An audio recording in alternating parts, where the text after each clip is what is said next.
भारत में चलने वाली बुलेट ट्रेन बनकर तैयार हो गई है।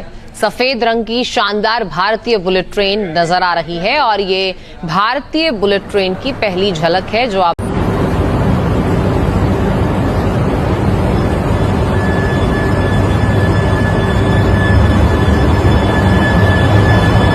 मैं तो ये खबर पढ़ के बहुत जेलसी हो रही थी कि अच्छा यार हमारे हमसाया मुल्क वहां पर इतनी जल्दी बुलेट ट्रेन स्टार्ट होने लगी। उत्तर दक्षिण पूर्व पश्चिम चारों दिशाओं में एक एक बुलेट ट्रेन के प्रोजेक्ट से हम आधुनिकता की तरफ जाने को गति देंगे। यानी कि वो दुनिया की तीसरी बड़ी इकोनॉमी बनने वाले हैं।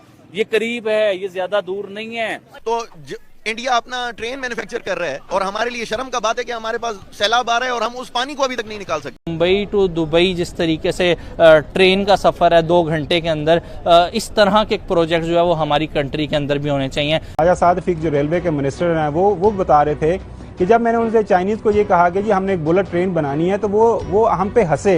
उन्होंने कहा कि जी आप जो 160 जो मील वाली ट्रेन है उसी को आप बुलेट ट्रेन समझें और उसी पे इक्तफा करें। Pakistan is weak than India. Okay. Economically and in everything. It's weak.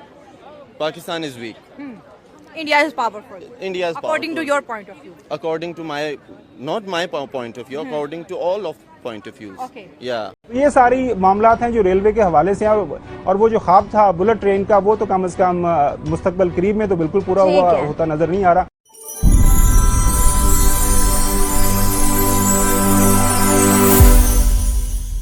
जैसे कि मैंने बात की कि मुंबई से अहमदाबाद ऑलरेडी बुलेट ट्रेन का कह लें कि एक सिस्टम तैयार हो चुका है, उस पर वर्कआउट होना भी स्टार्ट हो चुका है। इनफैक्ट दुबई भी इंडिया के साथ मिलकर बुलेट ट्रेन बनाने वाला है जो कि मुंबई से दुबई सिर्फ आपको 2 घंटे में पहुंचाने वाली है। तो इंडिया मैं इसी तरफ ही आने वाला था कि जब आप मुंबई से अहमदाबाद की बात करी थी तो मैंने कहा आपको ये भी आपने खुद ही बता दिया माशाल्लाह, मतलब आपका भी नॉलेज जो है वो बहुत अच्छा है और बड़ा ज़बरदस्त आप काम कर रही हैं। आपके चैनल को भी मैं देख रहा होता हूँ। मैं ये समझता हूँ कि मुंबई टू दुबई जिस तरीके से ट्रेन का सफ़र है 2 घंटे के अंदर, इस तरह के प्रोजेक्ट जो है वो हमारी कंट्री के अंदर भी होने चाहिए। हमारी कंट्री के लोगों को भी जो है चीप रेट के अंदर जो है इस तरह की अपॉर्चुनिटी प्रोवाइड होनी चाहिए कि आप एक कम टाइम के अंदर जो है वो लाहौर से कराची, इवन के ज़्यादा लाहौर से कराची इस वजह से कहा जाता है कि बहुत ज़्यादा ट्रैवल जो है वो या कराची से लोग लाहौर कर रहे होते हैं, लाहौर से कराची कर रहे होते हैं, तो आप बहुत ज़्यादा नहीं कर सकते। तो कम से कम आप इसके ऊपर ही एक बुलेट एक आइडिया दिया था, उसके बारे में हंसी उड़ाई। कौन सा है खावर साहब ऐसा मंसूबा जिस पर चाइनीज ने मजाक उड़ाया? मुस्लिम लीग नून ने एक ख्वाब बेचा था लोगों को कि जब हम गवर्नमेंट में आएंगे तो मुल्क के अंदर बुलेट ट्रेन लेके चलाएंगे पूरे मुल्क के अंदर, खैबर से लेके कराची तक। अब नेशनल असम्बली के अंदर ख्वाजा साद फीक जो रेलवे के मिनिस्टर हैं वो बता रहे थे कि जब मैंने उनसे चाइनीज़ को ये कहा कि जी हमने एक बुलेट ट्रेन बनानी है तो वो हम पे हंसे।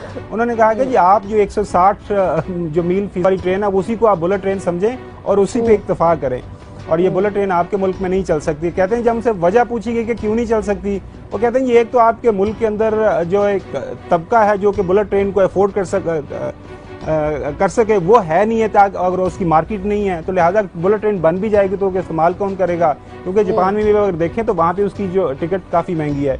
एक वो है, दूसरा ये है कि वो बहुत ज़्यादा इन्वेस्टमेंट की ज़रूरत है, तो वो रेलवे मिनिस्टर हमारे पास वो इन्वेस्टमेंट भी नहीं है तो इसलिए नहीं कर सकते। और साथ साथ जो हम 1-2 प्रोग्राम में हमने वो एक चीज़ हाईलाइट की थी कि जो रेलवे की ज़मीन है तो वो एक बड़ी ज़बरदस्त चीज़ उन्होंने नेशनल असम्बली को ये बताई कि जी KPK के अलावा बाकी तीनों जो प्रोविंस है वो मुझे अपनी ज़मीन नहीं वापस कर रहे जो रेलवे की है। KPK के वहाँ पे गो के PTI की हुकूमत है, उन्होंने तारीफ की कि जो 90% जो ज़मीन वहाँ पे अंडर इलीगल ऑक्यूपेशन थी खैबर पख्तूनख्वा में वो हमें सपोर्ट किया। उसमें कहते हैं वहाँ से बिल्कुल हमें कोई सपोर्ट नहीं मिल रही और वो जो सारी ज़मीन हमारी जो चाइनीज़ इन्वेस्टमेंट आ रही है CPEC के अंडर, वो ये कह रहे हैं कि वो इतनी ज़्यादा रोजी पिक्चर नहीं है कि जो आम लोगों को ये समझ आ रही है। और ये चीज़ उन्होंने on the floor of house कही। वो कहते हैं कि चाइनीज़ हमें कह रहे हैं कि जी एक मिसाल उन्होंने दी कि एक पेन की कीमत 2 रुपये है तो वो कहते हैं कि इसके 10 रुपये में आप ले लें। वो कह रहे हैं कि जी मैंने उनको कहा जी मेहरबानी फरमाएं, हमें पहले ही ऑलरेडी हमारे हालात बड़े ख़राब हैं तो हमें ये 2 रुपये की चीज़ ना 10 रुपये में ना बेचें। तो ये सारी मामलात हैं जो रेलवे के हवाले से हैं और वो जो ख्वाब था बुलेट ट्रेन का वो तो कम से कम मुस्तकबल करीब में तो बिल्कुल पूरा होता नजर नहीं आ रहा। अभी इंडिया ने एक उन्होंने डील किया जापान के साथ, मोदी साहब ने पिछले 2-3 दिन पहले उन्होंने बुलेट ट्रेन का इफ्तिताह किया है। उसे अब उनके अहमदाबाद से लेकर मुंबई तक उसकी 506 किलोमीटर के करीब उन्होंने बनानी है बुलेट ट्रेन और 2 घंटों में वो वहां पे पूरा सफर वो तय करेगी। उस पे 2 घंटे में 500 किलोमीटर अहमदाबाद जो कि गुजरात का कैपिटल है, जी कैपिटल मुंबई से।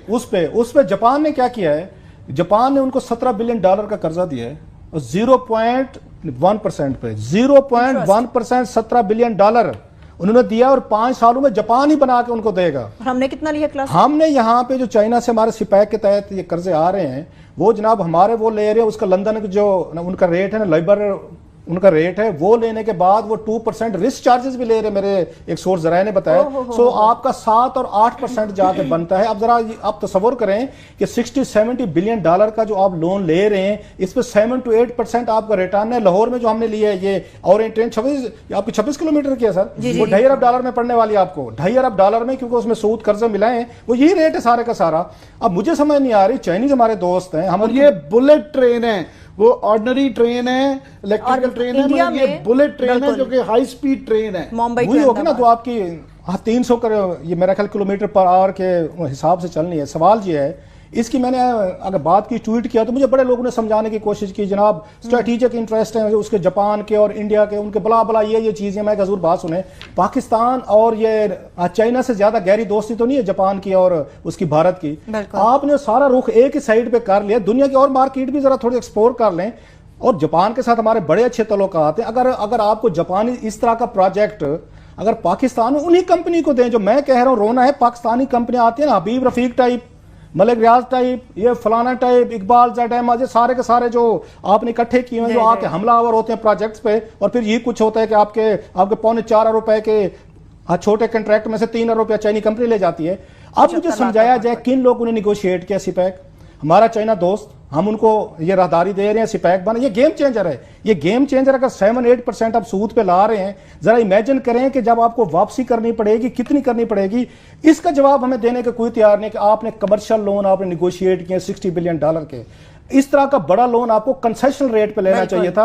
आप हमें मत समझें कि उनके स्ट्रेटेजिक इंटरेस्ट क्या है, जापान के और इंडिया के, उनको दाद दें कि अपने मुल्क के इंटरेस्ट के लिए $17 बिलियन का लोन 0.1% पे लाए हैं। आप $60 बिलियन जो है आप जाकर 7 to 8% पे लाए हैं। इन दोनों में फर्क देख लें। हमारे यहाँ जितनी करप्शन हो रही है, जितना रिटर्न पर ये पाकिस्तान से बाहर जा रहा है, इट्स ए क्लासिक एग्जांपल। साहब, ये आम आदमी जो है ना, ये फिगर से भाग भी जाता है और समझता है कि बड़ी टेक्निकल बात है। उसको समझाने के लिए बड़ा जरूरी है कि ये पाकिस्तान की बका का मसला है। वो ऐसे कि करंट अकाउंट डेफिसिट जो है वो हमारा 8 बिलियन के करीब हो गया, और आइंदा जो कर्जे डाले, ये मेरे नहीं है, इशफाक अहमद खान साहब के भी रिसेंटली मैं सुन रहा था, वो कह रहे हैं कि जनाब 2018 तक 15 अरब रुपए का हमारा ये डेफिसिट आ जाएगा, जिसपे इमरजेंसी में जल्दी में कर्जे लेने होंगे, और ये कमर्शियल कर्जे लेंगे वो हम नहीं दे सकेंगे। ये नहीं कि हम सिर्फ IMF के पास जाएंगे, हम अपने घुटनों पे आ जाएंगे।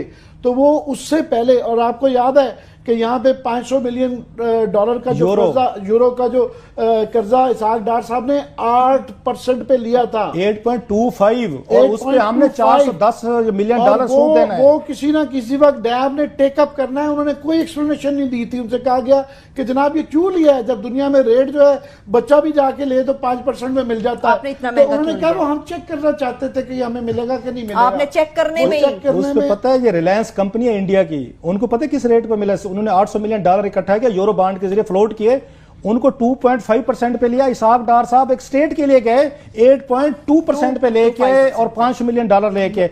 ये आपके पाकिस्तान के पॉलिसी मेकर्स हैं जो इस मुल्क को चला रहे हैं।